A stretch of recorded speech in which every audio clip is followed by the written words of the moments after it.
11点。哎呦，你莫吵啦！啊，你徛喺路中，阿姊你看啥？我咧找物件。找物件。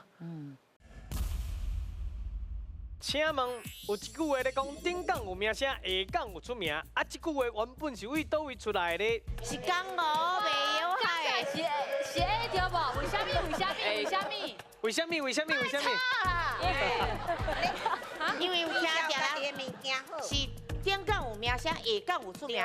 对。啊，报道有咧，报道咧，台报的好诶。卖药的吼，世界卖，是买过的人主持人嘛是啊，为台北到高雄啊。好啦，A 确定吼，确定，好，确定。确定好。江湖袂有害的人，对唔对？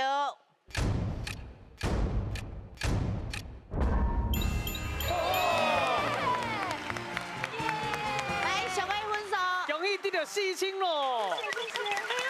好，不要紧，咱请老师来给咱解释。老师，顶港有名声，下港有出名吼。这句话，这个顶港就是咱台湾的北部，吼，下港就是台湾的南部嘛。以前咧走江湖卖古药的人有无吼？伊要点讲伊卖的物件品质吼绝对有保证的。讲我卖这物件啦，顶港有名声，下港有出名吼，所以是咧卖药的广告词。